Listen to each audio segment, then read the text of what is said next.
Bon les amis, je suis content de vous retrouver. Pourquoi ? Parce que déjà en un, je suis en Indonésie. Donc là, devant moi, mais donc derrière la caméra, il y a un paysage magnifique avec des beaux palmiers, un beau ciel bleu. Bref, c'est bien beau, ça fait plaisir. Et je suis très content d'être en Indonésie pour plein de raisons. Parce que je me sens ici à la maison. La vie est cool, la vibe est sympa, tout le monde sourit, on mange bien, on fait du sport, la vie est belle. Et franchement, ça fait vraiment plaisir. Je vais passer 6 mois ici. 6 mois, c'est la première fois que je reste aussi longtemps dans un pays et dans un endroit en tant que nomade. Avant, c'était plutôt du 3 mois. J'avais fait 4 mois l'année dernière en Indonésie. Mais j'ai surkiffé, donc c'est pour ça que je suis de retour. Et franchement, ça fait trop plaisir. Je reviens ici, et donc les endroits que je fréquentais pas mal, bah, les gens, du coup, donc les serveurs, les managers et tout, parce que parfois je vais bosser dans un coworking qui est dans un hôtel, donc il y a des managers aussi. Ils me connaissent tous, tu vois. Et ça, c'est un plaisir parce que tu les revois, tu les check et tout, ça m'a ah, long time no see et tout. Genre, c'est tes potes, quoi. Enfin, presque. Et ça, c'est un sentiment incroyable. Incroyable, parce que ce qui est marrant, c'est que j'ai passé 25 ans de ma vie à Paris. Alors après, tu vas me dire, oui, mais Paris, pour avoir ses habitudes, c'est quand même plus compliqué. C'est genre, je sais pas, 10 fois plus gros que Lombok, tu vois. Enfin, que Kuta à Lombok, là où je suis actuellement, parce que je suis à Lombok, là. Ce qui est vrai. Mais il n'y a pas cette vibe en fait. Tu vas pas checker ton serveur, tu vois. Alors peut-être que si tu es vraiment habitué, que tu t'es lié d'amitié avec un serveur, c'est cool. Mais il n'y a pas ce truc, cette proximité, cette vibe, ce sourire, ce hey, tu vois, genre tu cries. c'est, c'est vraiment, c'est trop cool quoi. En tout cas, moi, c'est marrant parce que j'ai passé 25 ans de ma vie à Paris et je m'en sens plus à la maison dans un pays comme l'Indonésie et une île comme Lombok que à Paris, tu vois. Bon, enfin bref, du coup, très content de vous retrouver pour un épisode, on est l'épisode 14. C'est ça, en plus, sujet important là, sujet très important, on va parler de peur, on va parler d'échecs et de réussite. Donc on va se laisser une petite heure les amis pour décortiquer tous ces sujets-là. Sachez que tous les sujets que j'aborde dans ce type d'épisode, souvent ça vient de discussions que j'ai avec mes élèves, ça vient de lectures que je peux avoir aussi, ça vient, moi je suis coaché hein, et je suis accompagné, donc ça peut venir également des discussions que je peux avoir avec ce coach en question et d'autres personnes. Bref, je fais une sorte de melting pot entre toutes ces informations pour essayer de recracher une sorte de contenu synthétisé, un contenu mis en ordre qui a du sens. Toujours, je vous le répète, n'hésitez pas à vous abonner, à laisser un commentaire, à dire ce que vous pensez du podcast. Si vous l'aimez, mettez une note parce que c'est ce qui m'aide énormément à booster la visibilité sur les plateformes. Donc n'hésitez pas à mettre 5 étoiles évidemment, s'il vous plaît. Voilà, ça me donnerait beaucoup de force et au-delà de moi, ça donne de la force aussi à Shape Room et à la communauté qui est là, qui nous supporte et qui grossit. Voyageant le monde, un rêve de nomade, de Paris aux éclats des vagues. D'ailleurs, j'en profite pour me présenter. Si tu arrives sur cette vidéo et que tu ne me connais pas et que tu te dis mais qui c'est ce mec avec son micro, son casque sur la tête, son petit rond bleu derrière. Alors si tu es sur YouTube évidemment, parce que si tu es un podcast, bon bah t'écoutes que ma voix. Mais je te plante un peu le décor pour que tu aies quand même une idée de ce qui se passe. Alors là je suis dans une guest house en Indonésie. Donc voilà, je plante le décor, il n'y a pas grand chose. Hein. Si vous prenez une guest house pas chère en Indonésie, il y a tout ce qu'il faut, c'est très bien, une bonne connexion, il y a de la clim derrière moi. Bref, voilà, il y a tout ce qu'il faut, la douche et tout, mais c'est minimaliste quoi. Enfin bref, du coup, j'ai réussi à trouver quand même une guest house avec un bureau, et puis la lumière qui éclaire sur moi. Bref, j'ai réussi à bricoler une sorte de, on va dire, un pseudo-studio de podcast qui fait le taf, qui fait bien le taf. Mais j'adore ça, je me sens un peu comme à la maison là, c'est marrant. Donc, je me présente, si tu arrives sur YouTube ou si tu es sur le podcast et que tu ne sais pas qui je suis, bien le bonsoir, bien le bonjour, enchanté, je m'appelle Nicolas. Je suis le fondateur de Shape Room. Donc, j'ai également lancé aussi le podcast L'Appel du Large. Shape Room, qu'est-ce que c'est ? C'est une école pour média buyers. Donc, si toi, par exemple, tu es salarié ou tu es freelance dans un autre domaine, peu importe, et que tu as envie de te lancer en tant que freelance média buyer, qu'est-ce que c'est aussi par ailleurs ? C'est les personnes qui gèrent les publicités en ligne pour des entreprises. Donc, toutes les publicités que tu vois sur YouTube, sur Instagram, sur Facebook et j'en passe. Et bah, derrière ça, il y a un média buyer qui gère le ciblage, la diffusion, le budget, etc., etc. Donc j'ai fondé cette école il y a maintenant 1 an. J'ai formé un peu plus d'une 50aine de freelance media buyers qui étaient anciennement donc des salariés pour la plupart. Et donc tu retrouves dans cette école un un bootcamp où tu apprends le métier de A à Z, donc les bases, le marketing digital, le media buying, les bases sur Google Ads et Meta Ads, parce que je te forme sur Google et sur Meta. Et puis ensuite, évidemment, tu apprends à aller chercher tes clients. Donc tu te lances en tant que freelance. Donc on va bosser ensemble ton offre, ton positionnement, ta stratégie d'acquisition, de prospection, jusqu'à la partie la plus importante pour moi, c'est tes appels de vente. Ton tunnel d'acquisition en fait, ce qui va se passer entre le premier contact avec ton client jusqu'à la signature. Et le deuxième élément de cette école, c'est la communauté. Parce que dès que tu as fini le bootcamp, tu rejoins notre collectif qui s'appelle les Shapers. Voilà. Et donc, dans la communauté, tu as évidemment de l'entraide, tu as un réseau d'experts, tu as des coachings toutes les semaines, 2 fois par semaine, tu as des masterclass tous les mois, on développe une formation beaucoup plus avancée sur la partie media buying, mais aussi sur de la gestion client et plein d'autres choses.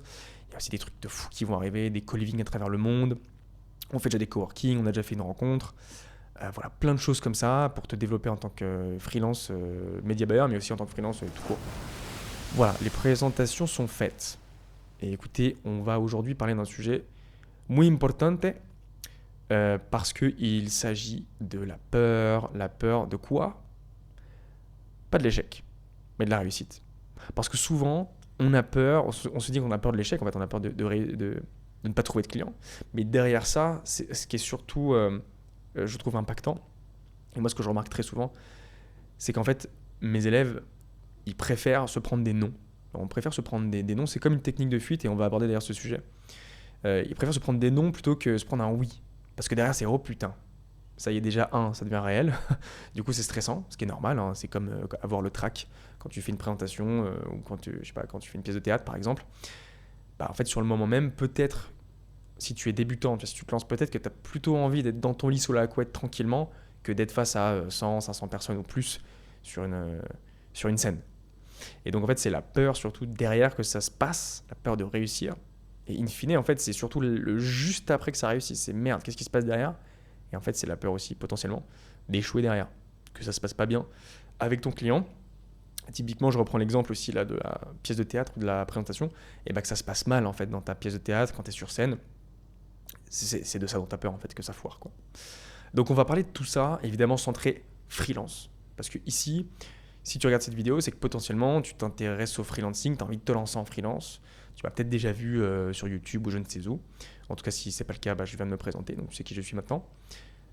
Et puis, écoute, on va décortiquer tous ces sujets. Avant d'avancer, n'oublie pas, encore une fois, tu peux t'abonner, tu lâches un commentaire, tu peux liker, partager si ça peut servir certaines personnes, parce que là, on va attaquer des sujets quand même vraiment cool et qui peuvent, à mon avis, peut-être aider d'autres personnes. Voilà. Ok, on est parti. Donc, déjà, première partie, on va démasquer le mythe. Parce que souvent, on a cette croyance qui est je n'ose pas parce que j'ai peur de l'échec. Donc, c'est souvent le cas pour des personnes que je rencontre quand ces personnes-là sont des prospects. Donc, elles postulent pour Shaperoom.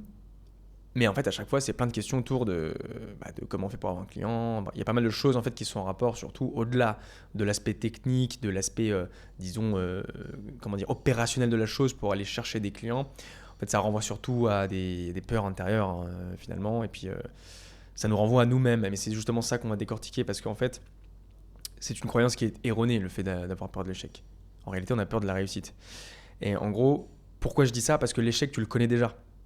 Genre par exemple, là, t'es salarié, t'es dans ta boîte, ok, mais t'es pas à l'aise, t'es pas bien, t'as envie de sortir de cette situation, pour je ne sais quelle raison, tu veux gagner plus, tu veux voyager, tu veux être libre, t'as peut-être fait un burn-out, tu veux te barrer, voilà, c'est ça qu'il faut retenir. Mais le truc, c'est que cette situation, on peut la considérer comme une situation d'échec. Cette situation, tu la connais déjà, c'est déjà un échec. Mais la réussite, pour le coup, c'est l'inconnu. Donc la réussite, alors attention, la réussite, elle peut se matérialiser par plein de petites choses, plein de choses différentes. Typiquement, rentrer dans Shaperoom, par exemple, ça peut être une réussite. Prendre une formation ou je ne sais quoi d'autre, ça peut être déjà une petite victoire. Commencer à regarder des vidéos de formation, à se former, à apprendre des choses, c'est déjà des petites victoires, donc c'est des petites réussites. Pourquoi je dis ça? Parce que, en fait, il y a des peurs à chaque étage. Et je vais t'en parler parce que du coup, moi je vois tout le process en fait, si tu veux. Je vois le process de A à Z. Ce qui est bien, c'est que je vois des transformations, mais je vois aussi parfois des abandons, c'est rare mais ça arrive. Et je vois aussi des gens qui, quand ils voient l'opportunité devant elles, il y en a qui fuient malheureusement. Et j'en parlerai un peu de ce truc-là parce que c'est des trucs qui m'ont un peu touché. Et c'est quand tu passes du temps avec des prospects, tu passes 1 heure ou 2, voire plus, en appel avec des gens qui veulent rejoindre ce que tu construis, tu leur expliques par A plus B, plutôt tu leur fais questionner, tu vois, ils se rendent compte qu'en fait, c'est quelque chose qui est possible, grâce à chez Pro, mais ça peut être une autre formation, peu importe le sujet. Hein. Et bien en fait, il y a des gens qui parfois, du jour au lendemain, plus de nouvelles. T'as passé du temps avec eux. Tu sais, en plus, les appels qu'on a à chaque fois, ils sont sympas. Tu fais connaissance et tout, c'est une discussion. Même si on a un système de sélection. Et en fait, c'est hyper frustrant après de n'avoir mais aucune nouvelle. Et quand je vous dis aucune nouvelle, il n'y a même pas de réponse à un message, quoi. Parfois, j'envoie un WhatsApp pour prendre des nouvelles. Je n'ai pas de réponse. Il y a même, je le raconterai tout à l'heure, mais il y a même une fille il y a 1 an, du coup. On avait passé beaucoup de temps ensemble. En plus de ça, alors on n'était pas au même moment, mais on a fait la même agence. On a été formés dans la même agence, grosso modo. Sauf qu'elle est arrivée après que je sois parti. Donc on avait un petit lien quand même assez sympa. Puis voilà, on n'était pas, j'allais dire proches, on n'était pas proches, mais quand on a discuté, c'était cool, c'était vraiment chill et on aurait pu être potes. Cette fille-là n'a pas voulu rentrer dans la chez pro, mais il n'y a aucun problème là-dessus. Hein. Je veux dire, c'est la vie, quoi. Mais cette fille-là, je l'ai aussi sur Instagram. Et ce qui est fou, c'est que parfois, je voulais juste prendre des nouvelles. Typiquement, elle était au Canada, elle est rentrée, je voulais savoir pourquoi. J'ai envoyé quelques messages sur WhatsApp. Je vous parle d'1 an, hein, juste pour pas vous dire que je suis un harceleur non plus. C'était sur 1 an, je lui ai envoyé peut-être 3-4 messages sur WhatsApp. Et parfois, j'ai réagi à des stories sur Instagram. Mais quand je vous dis que je n'ai eu aucune réponse, je n'ai eu aucune réponse. C'est horrible. Au moins, dis-moi que tu veux pas me parler, en fait. Dis-moi, tu veux pas me répondre. Et ok, je m'en fous, tu vois. Mais le fait de ne pas répondre, alors que la personne a dédié de son temps, elle t'a aidé d'une certaine manière aussi à peut-être pouvoir ouvrir certaines portes, tu vois. Et tout ça avec de la bienveillance, un bon moment passé.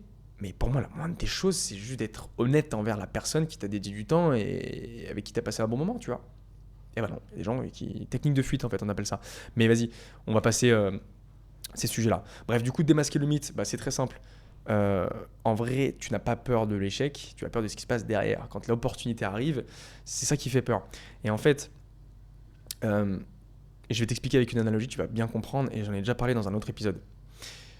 En gros, ce qu'il faut retenir, c'est que donc, la réussite, c'est l'inconnu, et en fait, ton cerveau, il fuit ce qu'il ne connaît pas. Donc c'est le cerveau reptilien, on va en reparler d'ailleurs juste après. Ton cerveau primitif, parce que ton cerveau primitif, il est là pour te protéger, et donc il te garde dans ce qu'il connaît. Ce qui est normal, typiquement, je sais pas, t'es au bord d'une falaise, le vide, c'est pas un truc que tu connais, tu vois. Et donc du coup, tu dis, attention frérot, tu vas tomber là. Genre, non, tu n'avances plus. Donc là, le cerveau primitif, là, il est intelligent. Et il te permet aussi de pouvoir te mettre en alerte si par exemple, t'es dans un milieu un peu dangereux ou t'es face à un animal qui peut te bouffer, quoi, tu vois. Mais quand tu te lances à ton compte, il capte pas que tu peux pas mourir, en fait. Tu vois. Et le truc, c'est qu'il connaît pas, en fait. Et quand il connaît pas, il va déclencher des techniques de fuite ou des excuses. Bref, donc du coup, ton cerveau fuit ce qu'il ne connaît pas. L'analogie dont je voulais te parler, c'est l'analogie du prisonnier qui sort de prison. Je crois que j'en ai déjà parlé. Oui, j'en ai déjà parlé. En fait, c'est simple. T'as un prisonnier qui est en prison, voilà, il est habitué à avoir des horaires, on le nourrit, peut-être qu'il fait du sport, tu vois. Enfin bref, il a une routine, tout est millimétré, parce que c'est les mêmes horaires tous les jours, il fait les trucs, il fait la même chose tous les jours. Tous les jours. On lui donne à manger et tout, voilà, bref, tu connais grosso modo la vie d'un prisonnier. Et on peut très bien aussi faire le parallèle avec une vie aussi, la vie d'un salarié en fait. Hein. Mine de rien, pour moi, c'est une sorte de prison, hein. C'est juste une prison avec un petit peu de liberté le week-end, tu vois, le samedi, dimanche. Mais pour moi, ça reste une prison. Et donc le prisonnier, il y a un moment donné où il sort de prison. Il s'est bien comporté, il sort de prison. Et en fait, quand il arrive aux portes de la prison, c'est là où il commence à avoir peur. Ça fait des années qu'il est en prison, ça fait 10 ans par exemple, tu vois. Et là, d'un coup, il est libre. Mais il refuse cette liberté. Pourquoi ? Parce qu'en fait, faire face à cette liberté, c'est faire face à une certaine forme d'incertitude, d'insécurité aussi. Parce que mine de rien, quand tu es en prison dans ta cellule, après on peut débattre sur le truc, ça dépend des prisons, mais bref, là n'est pas le sujet. Tu es plutôt en sécurité, tu sais ce qui se passe en fait. C'est de la certitude. Et donc quand tu es mis face à cette liberté, il y a ça qui arrive. Et en fait, qui dit liberté, dit responsabilité. Et malheureusement, notre éducation, notre système, notre société ne nous favorise pas pour qu'on puisse faire face à nos responsabilités et qu'on puisse accepter, embrasser cette incertitude et cette insécurité. Bien au contraire, c'est l'inverse en fait. Nous, on est éduqués à faire attention, surtout en France d'ailleurs. On est éduqués à justement se mettre à l'abri. Et donc en fait, c'est ça ce qui se passe dans ton cerveau, c'est qu'en gros, et puis ça, partout, à chaque... en fait, parfois, ton cerveau, il te met des filtres, tu t'en rends même pas compte. C'est ça qui est fou, en fait. C'est pour ça que le cerveau reptilien, parfois, il est hyper dangereux. Et c'est pour ça que c'est important qu'on puisse en parler dans des épisodes comme celui-ci, mais il y a aussi plein d'autres livres qui existent. Hein. Mais en gros, voilà ce qui se passe, c'est que le prisonnier, finalement, il va préférer rester en prison parce qu'il connaît. Il n'a pas besoin de chercher un job, il n'a pas besoin de se prendre en charge, de faire face à ses responsabilités, de faire face à l'incertitude, à l'insécurité. Et d'ailleurs, je me le suis noté ça, c'est ouf parce qu'en fait, je remarque la différence entre les jeunes de 20 ans qui se lancent par exemple en freelance et les plus de 30 ans. Parce qu'en fait, pour moi, il y a aussi une question de nombre d'années passées dans cette prison. Donc là, on va revenir au réel. En fait, il y a une différence entre quelqu'un qui n'a jamais été en CDI, ou alors très peu, et quelqu'un qui a peut-être passé 10 ans en CDI, ou 5, 10, voire plus, tu vois. Parce qu'en fait, la personne qui déjà, on est tous plus ou moins éduqués de la même manière, à savoir ce que j'ai dit précédemment, hein, se mettre à l'abri, le CDI, il faut faire attention, il faut mettre de côté, plus les médias évidemment qui rabâchent toutes les mauvaises nouvelles tous les jours. Mais en fait, je pense qu'il y a un réel impact sur le long terme. Tu vois. En fait, les plus de 30 ans, j'ai remarqué qu'il y a beaucoup plus de peur, beaucoup plus de croyances aussi. C'est vraiment, en fait, cette éducation-là, ces valeurs qui nous sont inculquées de la société, elles sont beaucoup plus ancrées. Là où le jeune de 20 ans, moi je le remarque en fait, les prospects, quand ils arrivent, donc quand il y a quelqu'un qui postule pour devenir élève dans chez Proum, mais ceux qui ont 20 ans, ils se posent beaucoup moins de questions. Après, effectivement, il y a aussi tout un environnement qui joue en la faveur ou non de la personne. Parce que quand tu as 20 ans, tu es peut-être encore chez papa-maman. Mais bon, à contrario, tu peux ne pas avoir d'argent aussi, en fait. Celui qui a plus de 30 ans, techniquement, il a peut-être de l'argent de côté, tu vois. Il a l'habitude aussi de prendre ses responsabilités, parce que se lancer en freelance, c'est aussi ça, c'est se lancer en tant qu'entrepreneur. Hein. Donc, c'est assez paradoxal, je trouve. Mais c'est assez intéressant également. Et j'ai l'impression que les jeunes, en fait, ils sont éduqués aussi par YouTube, par tout ce qu'ils voient sur l'entrepreneuriat et plein d'autres choses. Et donc, il y a ce truc de j'ai pas grand-chose à perdre. Et en plus de ça, l'éducation, je pense, a eu moins de temps, tu vois, pour être infusée. Et c'est hyper intéressant. Et c'est pour ça que moi, je reste quand même très positif pour la suite, pour notre pays, pour l'éducation, malgré tout ce qu'on peut dire. Parce qu'il y a quand même beaucoup d'exemples qui prouvent le contraire sur l'impact des réseaux sociaux, l'impact de je ne sais quoi. Après, évidemment, il faut toujours c'est toujours la manière qui compte. Et c'est l'éducation, en fait. Mais franchement, l'éducation, c'est un rôle énorme. Et c'est pour ça qu'avec Chez Prom aussi, moi, ce que j'ai envie de faire, c'est de créer une vraie école pour te former en tant que freelance. En fait, une vraie école du freelancing, parce que ça n'existe pas aujourd'hui. Aujourd'hui, la plupart des écoles, elles te forment. Même les écoles du digital, hein, parce que moi, j'en ai fait une, d'école du digital. Elles te forment à devenir un manager, ou un développeur, ou un designer. Enfin, en gros, tu vas en CDI, quoi, tu vois. Mais aujourd'hui, il n'y a pas de vraie école, une institution où tu te dis, je veux me lancer en freelance, et chez Prom est là, tu vois. J'ai envie que ce soit ça. Bref, sinon, autre chose par rapport à ça que je voulais évoquer, par rapport à l'éducation, par rapport à notre pays, c'est le fast track versus fail fast. J'en ai déjà parlé dans un autre épisode que je trouve très intéressant. C'est, en gros, j'ai repris ces termes du livre des vertus de l'échec de Charles Pépin. Et en gros, fast track, donc, en France, c'est rapidement sur les rails. Hein. Ça veut dire des diplômes rapidement, prouver rapidement qu'on est bon, trouver son chemin rapidement, sans considérer l'échec, sans considérer aussi une certaine forme d'importance pour l'échec. Parce que c'est l'échec qui est fondateur aussi, qui nous permet d'apprendre, qui nous permet d'avancer.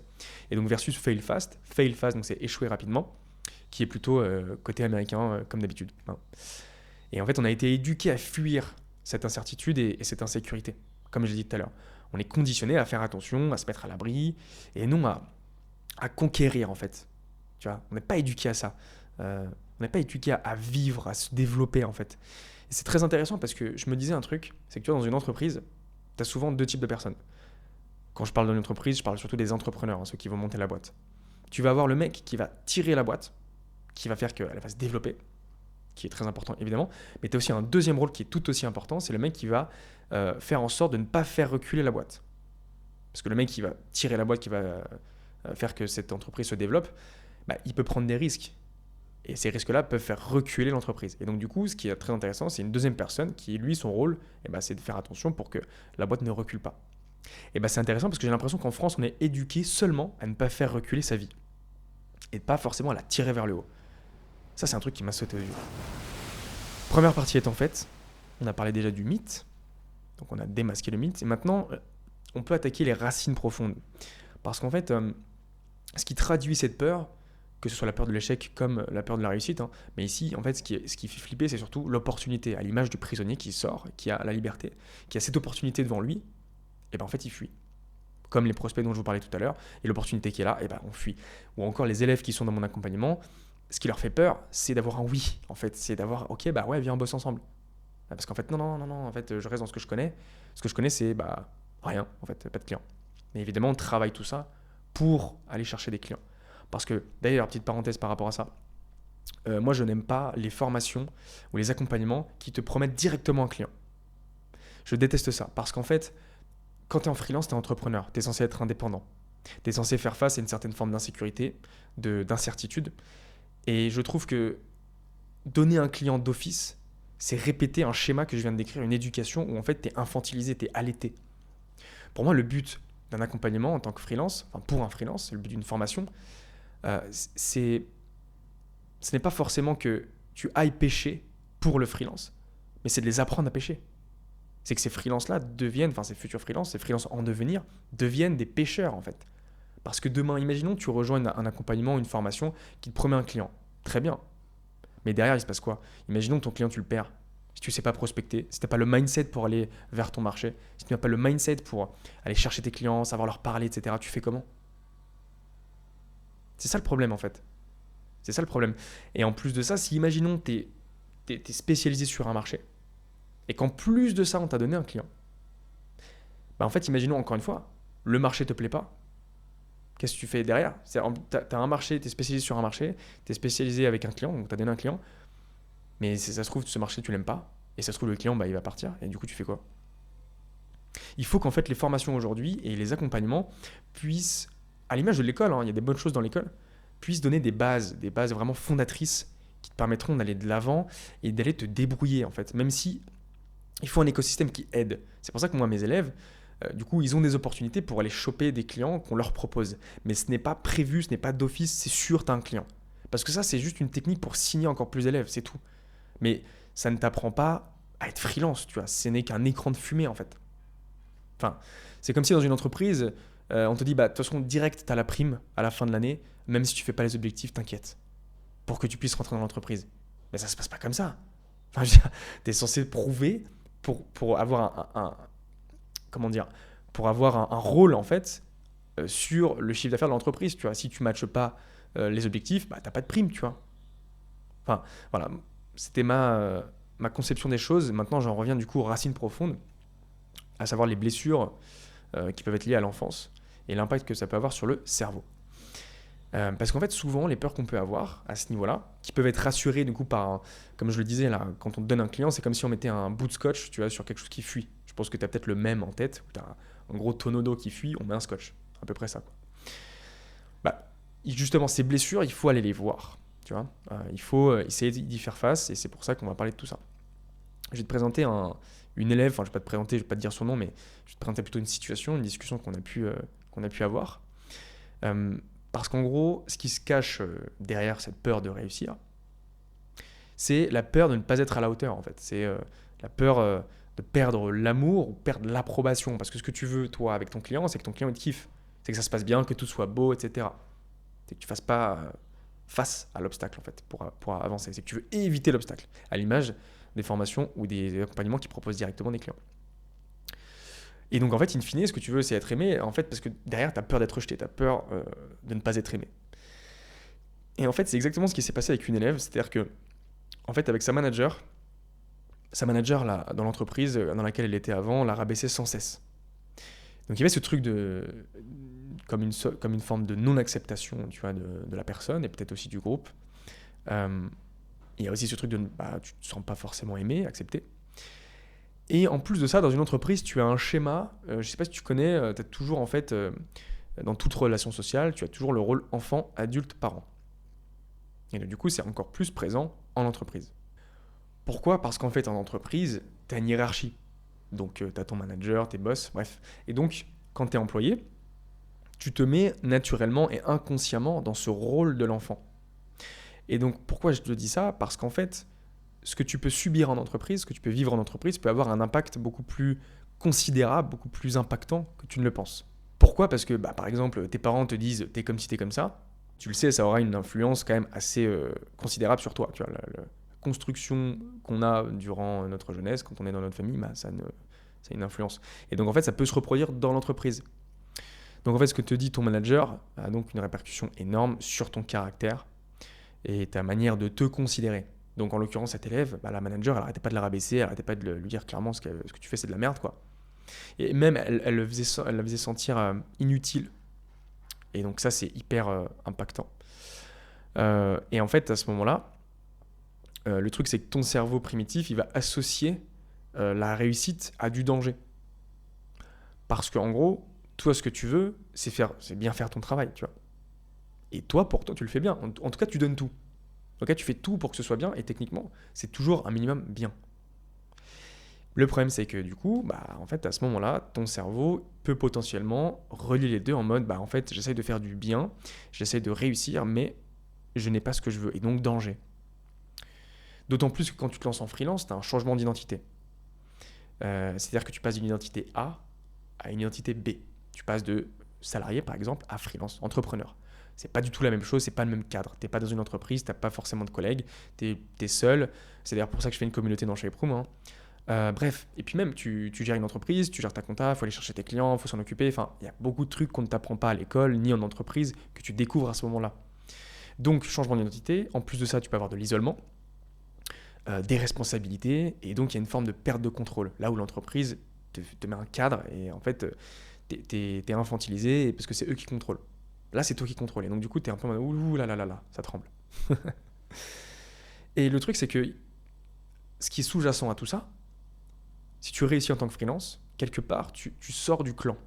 Tu sors du groupe, tu sors de la masse, parce que tu fais quelque chose de différent. Même si aujourd'hui, se lancer à son compte, c'est de plus en plus démocratisé, évidemment, hein, mais ça reste une minorité quand même.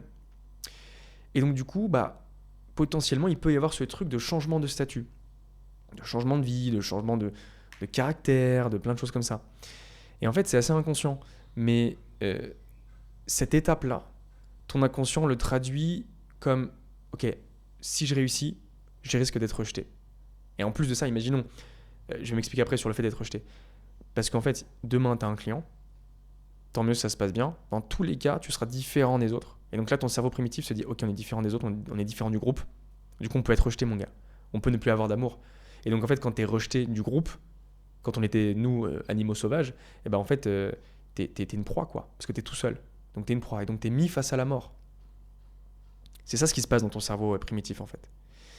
Donc pourquoi je dis ça ? Parce que tu te lances en freelance, t'es rejeté par ce qui est connu. Potentiellement, je dis pas que forcément c'est le cas, mais en fait, dans ton inconscient, c'est ça ce qui se passe. Et en plus, si tu te dis « Ok, je vais avoir mon client, j'ai mon client, mais comment ça va se passer ?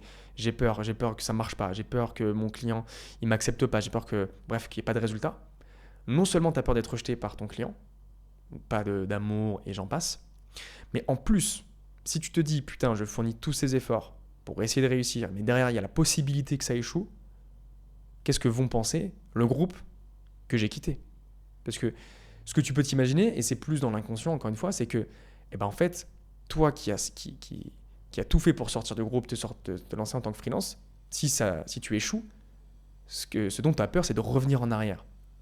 Et de revenir, pardonnez-moi l'expression, mais la queue entre les jambes, la tête baissée, un peu en mode j'ai pas réussi, et puis du coup le groupe il est un peu en mode il se fout de ta gueule, quoi, tu vois. Donc on arrive aussi au regard de l'autre. Encore une fois, c'est toujours le cas. Donc le rejet, la peur de ne pas être aimé. Donc en fait, c'est ça ce qui se passe aussi, tu vois. Et donc du coup, ça peut faire référence à des blessures d'enfance ou des blessures, parce que là, je parlais de blessures d'enfance, en l'occurrence, l'élève dont je te parlais, là, c'était en entreprise. Mais toujours est-il que ça peut aussi résonner avec certaines blessures. Donc ça, il faut le considérer en fait, parce que ce qui va se passer souvent, ce n'est pas forcément la peur de l'échec, et au contraire, l'échec, tu le connais déjà. C'est quelque chose de confortable finalement.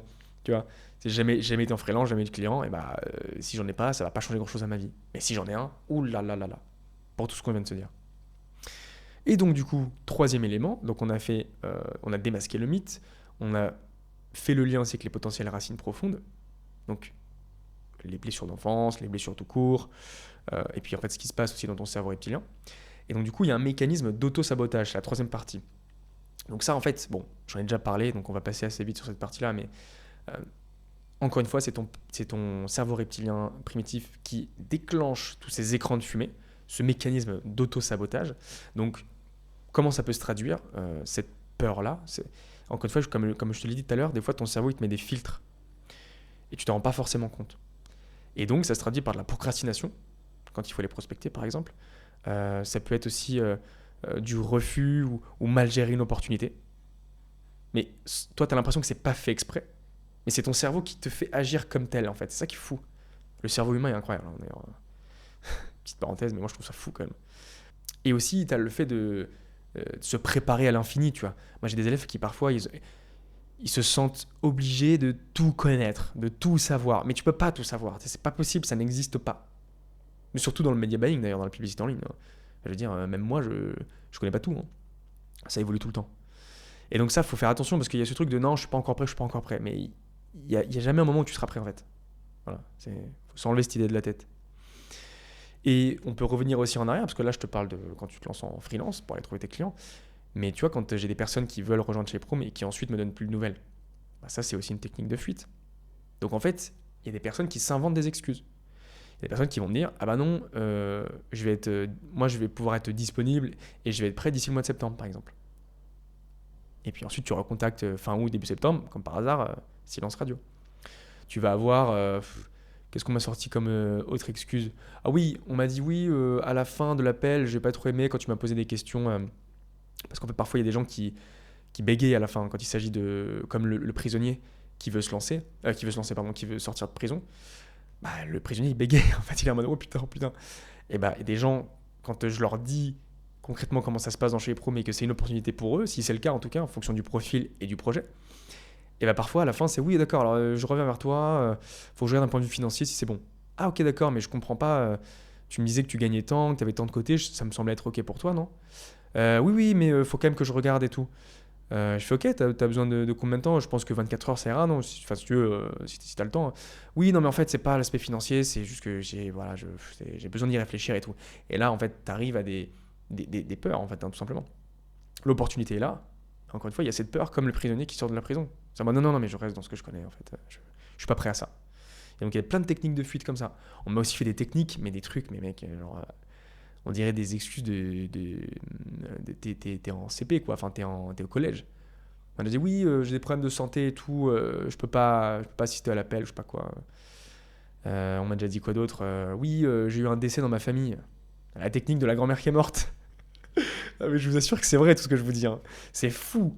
C'est fou comme quoi on reproduit des schémas parfois. Enfin, Et moi, je le vois tout de suite, je le vois à 1000 km. Ces excuses, mais. Et moi, du coup, parfois, j'y crois. Maintenant, j'y crois de moins en moins, hein, mais. Je me dis, ah, je suis désolé d'entendre ça, etc. Et puis après, tu reviens vers la personne et comme par hasard, bah, ça répond plus. Donc tout ça, c'est des excuses. Alors là, pour le coup, je pense que c'est plutôt. C'est conscient, hein, mais c'est fou. Voilà. Donc en fait, c'est pas forcément ton manque de compétences qui bloque, parce que parfois on me dit oui, mais il faut être bon, il faut que j'apprenne les plateformes, enfin voilà quoi, faut que je sache prospecter et tout. Mais en fait, c'est pas ton manque de compétences qui bloque. C'est ta peur de porter la version de toi qui réussit. C'est ça. Et parfois, tu vois, ça peut résonner avec, encore une fois, des blessures d'enfance où on te rabaissait, on te disait que t'es un bon à rien, ou je sais pas quoi, tu vois. Parce que quand ça arrive et que tu peux vraiment réussir et te prouver à toi-même et prouver aux autres que bah, tu peux y aller, en fait, tu peux avancer, tu peux réussir, bah là, il y a ce petit blocage et c'est pour ça que c'est important de considérer tout ça et d'aller dedans. Et c'est justement ce que je vais te proposer dans cette dernière partie que j'ai appelée la bascule. Donc là, on a fait tout un état des lieux sur le mécanisme, sur ce qui se passe dans ton cerveau, les types d'excuses et tout. Je t'ai fait des analogies, j'espère que tu as kiffé. Mais maintenant, le but, c'est de savoir bah, qu'est-ce qui se passe derrière. Très bien, j'ai pas peur de l'échec, Nico, j'ai peur de la réussite, ok, mais comment je fais? Enfin, comment je fais pour avancer? Justement, pas pour contrer ça, mais pour avancer avec.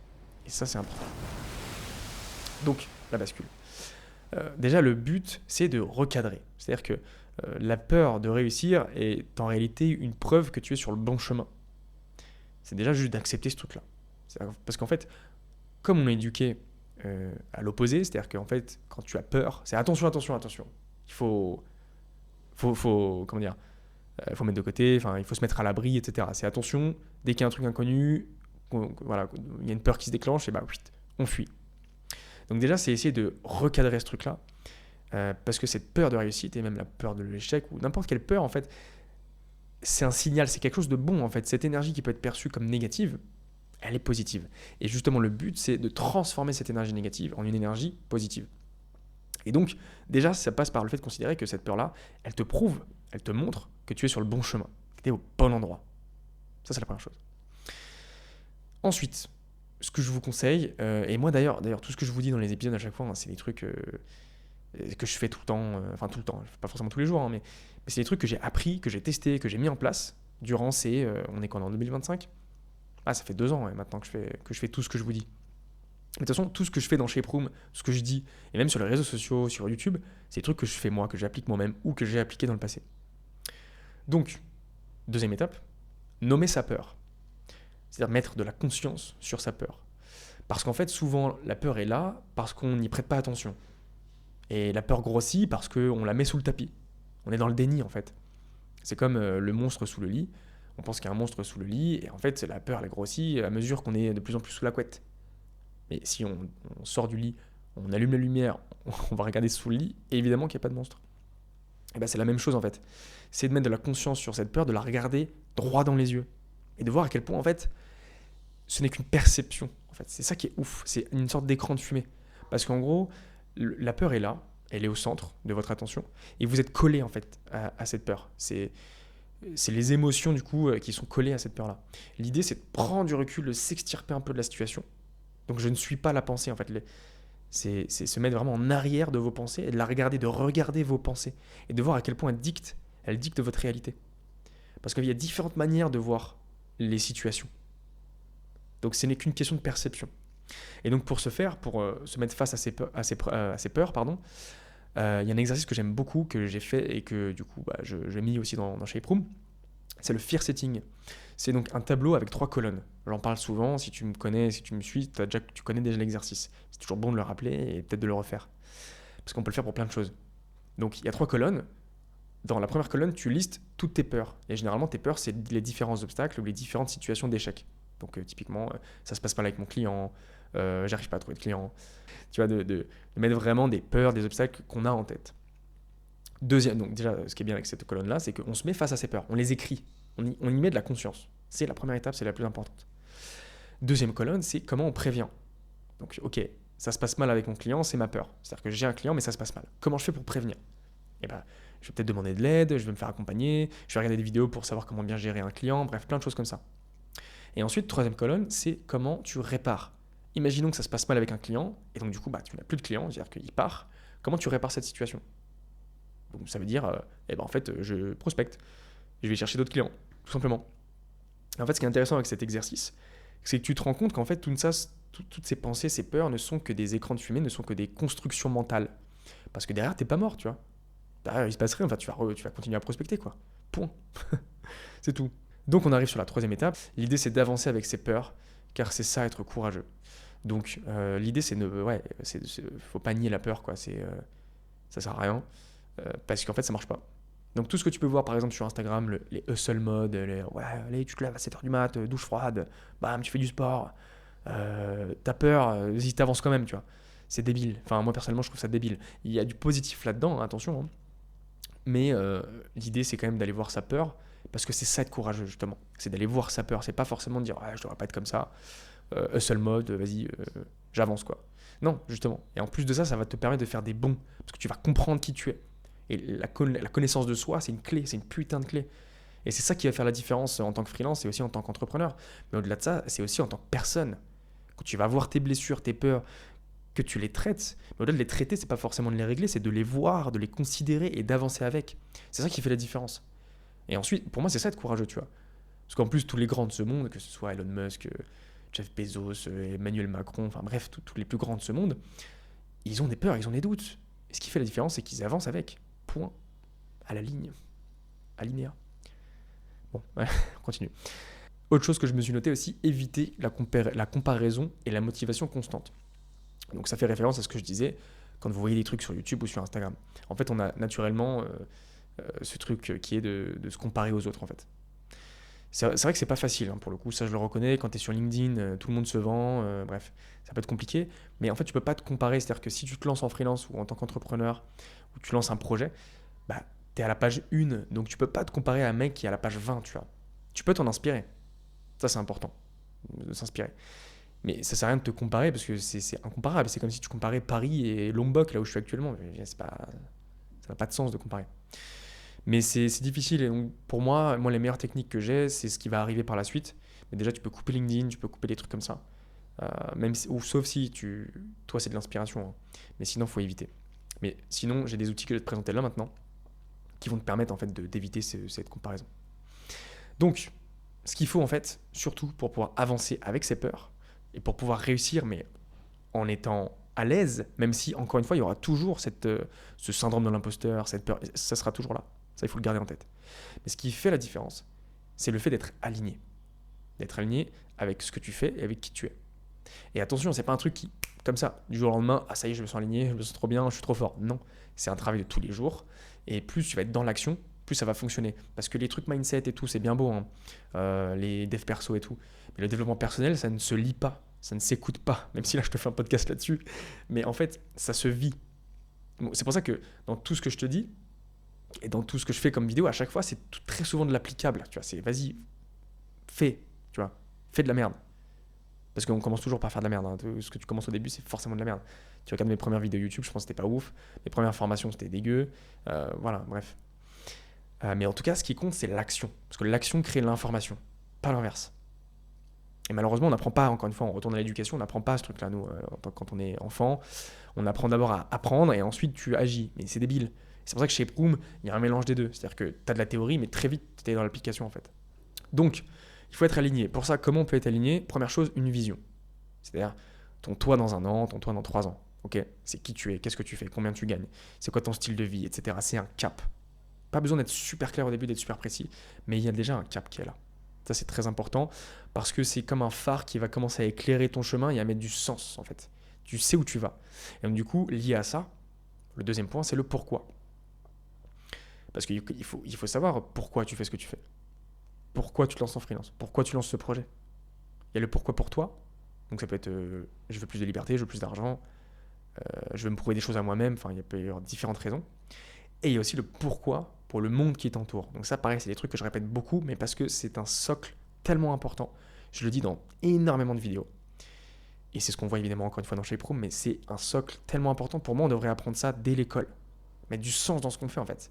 Mais évidemment, si on faisait une vision et qu'on notait le pourquoi, notre why, ça s'appelle comme ça, pourquoi on fait ce qu'on fait, ça ne conviendrait pas à la société qui veut que tu suives les rangs, en fait, que tu suives la masse et que tu rentres en CDI, que tu rentres dans les rangs, quoi. Bref, ça peut faire comploter ce que je dis, mais c'est ce que je pense, bref, peu importe. Donc, pourquoi avec le monde qui t'entoure? Donc ça peut être, je sais pas moi, rendre fier ta famille, tes amis, tes frères et sœurs, offrir des cadeaux, pouvoir peut-être gagner plus d'argent pour participer à des œuvres caritatives. Enfin, il peut y avoir plein de trucs, tu vois. Et puis n'oublie pas que si tu atteins ton objectif, si tu achieves ton goal, tu vois, donc rien que de te lancer en freelance et gagner de l'argent par toi-même, ça va te rendre potentiellement heureux si c'est ton objectif, heureux et épanoui. Et en fait, quelqu'un qui est épanoui, eh ben, tu vas rayonner naturellement. Et quand tu rayonnes naturellement, tu fais le bien autour de toi naturellement. Tu es souriant, tu as une bonne vibe, tu es solaire en fait. Là où pour moi, il y a énormément de gens, et je prends surtout l'exemple de Paris, parce que c'est quand même flagrant, quand tu es en CDI à Paris, tu as la flamme qui brûle dans ton cœur, elle est éteinte, elle est toute petite. Moi, quand je reviens à Paris, je le sens cette vibe, vraiment. Et c'est pas juste pour faire le gars digital nomade Bali, moi je le sens, il n'y a pas de soleil, non. C'est partagé par plein d'autres personnes, c'est un truc que je sens de fou, quoi.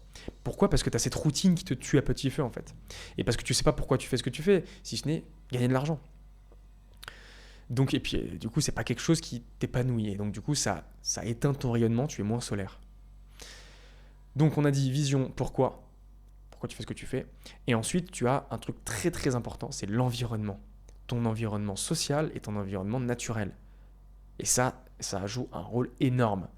N'oublie pas que ton monde intérieur, parce que toi, ce que tu veux peut-être changer, c'est ton monde extérieur, mais c'est ton monde intérieur qui va te permettre de changer ton monde extérieur. Mais ton monde extérieur est forcément en résonance avec ce qui se passe à l'intérieur. Et donc en fait, si demain tu veux te lancer en freelance en tant qu'entrepreneur ou je ne sais quoi d'autre, on va prendre l'exemple du freelance, entoure-toi de freelance, entoure-toi d'entrepreneurs. Parce que si tu restes dans ton cercle de base, où peut-être il n'y a pas de freelance, pas de personnes qui sont des exemples pour toi, ça ne va pas te permettre d'évoluer dans un bon environnement pour pouvoir évoluer en tant que personne, parce qu'au-delà d'évoluer professionnellement, il y a aussi l'évolution personnelle. Et après, tu as ton milieu naturel aussi. Typiquement, moi je sais que Paris, j'avais envie de quitter Paris parce que c'est pour moi pas un bon environnement, c'est trop stressant, trop de pollution, trop de bruit. Le soleil, ça me rend tellement heureux que être sous la grisaille pendant 6 mois, ça me casse les couilles. Donc il y a ça aussi qui joue. Et puis grosso modo, un milieu naturel, ça me nourrit quand même énormément. Donc voilà. Ensuite, tu as vision, pourquoi et l'environnement social et environnemental, enfin naturel quoi. Ensuite, donc pour éviter d'avoir peur, parce qu'en fait, là, après la vision et le pourquoi, etc., en fait, tu as comme un cap qui se dessine et donc une montagne en quelque sorte. En fait, la vision te permet d'avoir la visibilité sur le sommet de ta montagne. Mais donc du coup, à cette étape-là, il faut éviter d'avoir peur justement de cette montagne et de se dire waouh, c'est trop élevé là, il y a trop de trucs à faire, travaille sur moi, il y a ça à apprendre, il y a ça à faire, trop de trucs, j'abandonne. C'est le risque, c'est le moonshot quoi. Donc pour éviter ça, il faut mettre en place ce qu'on appelle la stratégie des petits pas. Stratégie des petits pas, c'est qu'est-ce que c'est? Donc tu as déterminé ta vision, ton pourquoi, et j'espère pour toi que tu as un environnement qui est plus adapté. Du moins, tu peux le faire en ligne si c'est compliqué. Et ensuite, c'est ok, quelles sont les plus petites étapes possibles que je peux faire tous les jours pour avancer vers cet objectif-là? Moi, je donne souvent l'image, j'en ai déjà parlé de ça, mais c'est toujours bon de le rappeler. Moi, je parle souvent de l'image je fais une analogie avec la randonnée. Quand tu vas au sommet, je sais pas, tu as un dénivelé de 1000 mètres par exemple, tu vas pas le faire en courant en fait, tu vois. Tu vas y aller pas à pas, tu vas peut-être faire des pauses et tout. Du coup, ce que je te présente là, c'est exactement la même chose. C'est que tu vas déterminer quelles sont les plus petites étapes possibles pour arriver à ton sommet. Pas forcément le plus rapidement. Le but, c'est d'y arriver en fait déjà. Hein. C'est comme un marathon. Et d'ailleurs, pour ce faire, ce que je te recommande énormément, c'est la loi de Pareto, le 80-20. C'est-à-dire que la loi de Pareto, qu'est-ce qu'elle dit? Elle dit en gros, tu vas te concentrer sur 20%. Tu te fais une to-do, imagine que tu as 10 trucs, et tu vas en prendre que 2. Et c'est le 20% qui est censé créer le plus de valeur pour ce que tu vas faire, qui est donc censé créer 80% de valeur. C'est pour ça qu'on appelle ça 80-20. C'est que tu vas te concentrer sur 20% qui va créer 80% de valeur. Donc ça peut être apprentissage du métier, prospection, bref, des trucs vraiment l'essentiel en fait. Pour éviter, parce que c'est un des outils pour éviter ce que je te disais tout à l'heure, la procrastination, qui est donc créée par ton cerveau reptilien. Qui va te dire, ah non, ça c'est plus important, la bannière LinkedIn c'est plus important. Je sais pas quoi. Ah non, Instagram c'est plus important. Ah non, le mur blanc en face de toi il est plus important, il est plus intéressant. Ça on le connaît ça. Hein. Ça je pense qu'on connaît tous ce truc-là. Moi je me rappelle quand je devais réviser pour le bac, j'étais là à mon bureau. C'était compliqué de réviser, je regardais mon mur, ça va, il est sympa le mur. Donc voilà, loi de Pareto. Ensuite, faire de la place. Très important. Faire de la place, qu'est-ce que ça veut dire? C'est faire de la place d'un point de vue temps, d'un point de vue aussi charge sociale, tu vois. Si tu es habitué à faire beaucoup de sport, de sortir, de faire plein de choses comme ça, l'idée c'est de faire de la place pour se concentrer justement sur l'essentiel. Parce que ce que tu vas entreprendre, c'est important pour toi. Donc il faut aussi le considérer. Hein. Parce que du coup, ton cerveau reptilien, ce qui va se dire potentiellement, c'est « Ah mais non, mais attends, mais on a du sport à faire, on a des potes à voir. » Et du coup, hop, c'est des excuses et des excuses et des excuses. Donc il faut faire de la place. C'est comme un jardinier qui fait pousser une plante. Et il va enlever les mauvaises herbes autour. C'est pareil. Il faut enlever les mauvaises herbes. Et ça, tu le prends comme tu veux. C'est peut-être des potes, des collègues qui te tirent vers là-bas, j'en sais rien. Bref. Ensuite, l'avant-dernier élément de cet épisode. Et ça, je pense que c'est vraiment l'un des plus importants. Quand tu vas avancer vers cette phase-là, quand tu es dans cette phase-là aussi, hein, on reprend l'exemple de se lancer en freelance, le but, c'est d'aller dans l'obstacle. C'est pas de le franchir, ni de l'éviter. C'est d'aller dedans, c'est de te prendre des murs. Et ça, tu peux lire le livre Les Vertus de l'échec, j'en ai déjà parlé tout à l'heure, de Charles Pépin. Il parle exactement de ça. Pourquoi c'est intéressant d'aller dans l'obstacle? Et je dis bien dans l'obstacle, parce que comme ça, on a vraiment l'image de hop, on se prend un mur. Parce qu'en fait, il y a un cadeau derrière. Et en fait, ta capacité à avancer, à travailler sur toi et à réussir ce que tu veux entreprendre, elle réside simplement dans ta capacité à faire face aux obstacles, à aller dedans et surtout d'aller voir ce qui se passe derrière le mur. À dire, ah, mais j'avais pas vu, il y a un petit cadeau là qui m'attend. Ce cadeau, ça peut être un apprentissage, ça peut être plein de choses. Donc en fait, ce que je t'invite à faire pour ça, parce que c'est pas facile, hein, Ce que je t'invite à faire pour ça, c'est de te poser la question suivante. Si tu es sûr d'avoir 2 clients en freelance, tu es sûr et certain, ok, mais que pour ce faire, pour les avoir, tu dois faire face à 10 obstacles. Tu es obligé d'avoir 10 échecs. Ok, tu es obligé. Qu'est-ce que tu fais? Mais à la fin, tu es sûr que tu as 2 clients. Et bah, tu vas te planter 10 fois. Tu vas te planter 10 fois pour avoir tes 2 clients. Et en fait, c'est un peu comme ça la vie, j'ai envie de te dire. Même en amour, en fait. Hein, parce que moi, j'ai aussi des histoires personnelles. Je ne vais pas m'étendre là sur le sujet dans ce podcast, mais je suis passé par 2 échecs. Enfin, 2 échecs. 2 situations compliquées, on va dire. Pour pouvoir apprendre des trucs sur moi, voir les cadeaux. Et aujourd'hui, ces 2 situations-là, je leur dis merci. Donc, ces 2 personnes-là, en l'occurrence, je leur dis merci parce que j'ai pu apprendre des trucs. Et du coup, en fait, au final, mais je suis une meilleure personne. Je me sens mieux, je me sens plus moi, plus aligné. On parlait d'alignement. Donc ça, c'est ultra, ultra important. C'est, je pense, la base de tout ce que tu dois savoir pour pouvoir avancer. Parce que l'idée, c'est d'être dans l'action, encore une fois. Et c'est d'aller le plus vite possible dans l'obstacle. Encore une fois, je fais référence au livre Les Vertus de l'échec. Il parle de ça. La rapidité à aller dans l'échec. Plus vite tu vas dans l'échec, plus vite tu apprends. Et c'est pas juste t'apprends en mode ah oui, d'accord, j'ai échoué parce que j'ai fait ça, ça, ça. Non, c'est aussi une construction cérébrale en fait. Tu vas développer des connexions neuronales qui vont te permettre d'aborder l'obstacle différemment, d'aborder l'échec différemment et surtout de pouvoir avancer en fait. Tu vas engranger de la data, tu vois. C'est comme une IA qui apprend, comme un chat GPT. Tu vois, tu l'éduques pour qu'il fonctionne, l'intelligence artificielle. Et ben c'est pareil.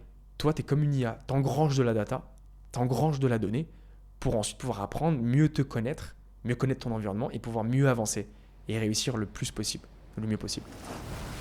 Dernier élément, et après on aura terminé, c'est prendre obstacle après obstacle. C'est-à-dire que, imaginons, je te refais la question de tout à l'heure, tu as besoin de passer par 10 échecs pour trouver 2 clients. Ça ne sert à rien de penser au 9e échec, au 10e, au 8e, 7e, 6e. Non, c'est obstacle après obstacle. Et donc ça fait référence aussi à la loi de Pareto, le 20, le 80-20. 20% vont créer 80% de ta valeur. Donc c'est l'essentiel. Et en fait, ça ne sert à rien de penser au problème numéro 2, numéro 3, parce que tu n'y es pas encore. Donc typiquement, je sais pas, tu peux te dire, ah mais si j'ai un client, comment ça se passe? Est-ce que tu as un client? Non. Bah alors, il est où le problème? Va chercher des clients déjà. Et là, on verra si tu rencontres ce problème. Parce qu'en fait, on est souvent dans le apprendre pour faire attention en fait. On est souvent dans le apprendre, ouais c'est ça, pour se mettre à l'abri, pour faire attention. Comme on a été éduqué comme ça, c'est pour ça qu'on réagit de la sorte en fait. On veut toujours prévoir, prévoir, prévoir. Ce qui est cool aussi, attention, je dis pas que c'est mauvais. Il faut doser en fait. Il faut trouver un juste milieu. Et donc l'idée, c'est quand même de comprendre le cap, la vision te permet ça. Tu vois, de comprendre les étapes, de savoir où tu vas. Mais ensuite, on rabaisse le regard, stratégie des petits pas, les plus petits pas possibles chaque jour, le 80-20 de la loi de Pareto. Et donc c'est obstacle après obstacle. Et on y va dedans. C'est le plus simple. Pour te donner une image, je peux te parler du tuyau d'arrosage. Tu as un tuyau d'arrosage, je te parlais d'ailleurs j'adore les images. Hein. Je te parlais comment on appelle ça, du jardinier qui fait pousser la plante et qui donc enlève les mauvaises herbes. Et ce jardinier, il a un tuyau d'arrosage. Sauf que le tuyau, l'eau, elle s'écoule pas. Donc du coup, tu regardes le tuyau et tu vois qu'il y a différents petits nœuds. Et donc le truc, c'est de remonter à la source pour enlever déjà le premier nœud. Parce que si tu enlèves le dernier nœud, tu dis, ah bah ok, d'accord, j'enlève le dernier, mais en fait, il en reste d'autres derrière, tu vois. Et quand bien même tu les enlèves tous, il restera toujours le premier, en fait. Donc l'idée, c'est d'enlever le premier nœud et le plus gros. C'était hyper intéressant pour moi de vous parler de ça. Franchement, c'est un sujet qui m'est venu ce matin, là, avant d'écrire. Et j'espère que cet épisode vous a plu. J'espère qu'il vous sera vraiment utile. Hein, parce que c'est le but. Hein. Là, je vous donne un max de valeur. J'essaye au maximum. Et tout ça, dites-vous que c'est des discussions qu'on a dans Shape Room, en fait. Hein. C'est des exercices qu'on a aussi. Et ça, c'est fondateur, vraiment. Mais que tu te lances en freelance, que tu te lances en tant qu'entrepreneur dans un projet, ou peu importe. Ces outils, ils devraient être inculqués et appris autant que les maths. C'est ultra important. C'est fou parce qu'en fait, on n'a pas notre propre mode d'emploi, quoi. Tout ce qui est développement personnel, c'est fou quand même que ce soit vu plus tard. C'est comme si tu prends une table Ikea, mais tu n'as pas de mode d'emploi, tu ne sais pas comment la monter, ta table Ikea. Du coup, tu as ta table là, mais tu ne sais pas comment l'utiliser. C'est pareil avec notre corps et notre esprit. Et donc, ces exercices-là permettent d'aller voir ce qui se passe et potentiellement de construire un mode d'emploi. Voilà. Bon, et les amis, si cet épisode vous a plu, vous connaissez la chanson, ça me donne de la force, ça me donne aussi beaucoup plus de visibilité et ça me permet de faire avancer le projet. Donc si tu peux t'abonner, si tu peux laisser un commentaire, partager la vidéo si elle peut, ou le podcast, hein, si elle peut aider d'autres personnes, c'est aussi le but, et ben n'hésite surtout pas. C'est pour ça que je fais toutes ces vidéos. Voilà, avec grand plaisir d'ailleurs. Si tu veux te renseigner sur ShapeRoom, il y a toujours le lien dans la description. ShapeRoom, je te rappelle, c'est l'école qui te forme à devenir freelance media buyer. Voilà, de A à Z, je t'apprends le métier, je t'apprends à te lancer en freelance, je t'apprends aussi du coup à travailler tout ce qu'on vient de se dire aujourd'hui. Tout ce qu'on a vu aujourd'hui, c'est ni plus ni moins que la retranscription de ce que j'ai vécu et donc de ce qui se retrouve dans ShapeRoom. Donc si tu veux travailler ton dev perso pour être un bon freelance, pour te lancer en freelance en tant que media buyer et du coup avoir cette liberté, donc géographique, financière et aussi le choix de tes clients pour pouvoir être épanoui, n'hésite pas, tu peux regarder dans la description, tu as le lien, tu te renseignes, on peut se réserver un appel, on a des sessions d'admission qui sont organisées tous les mois, toutes les semaines, tu peux réserver ton appel et écoute, si tout va bien, tu rentres dans ShapeRoom et sinon au moins on aura passé une bonne heure ensemble, ça aurait été sympa. Voilà. Je vous dis à très bientôt, ça a été un plaisir, à très vite. Ciao.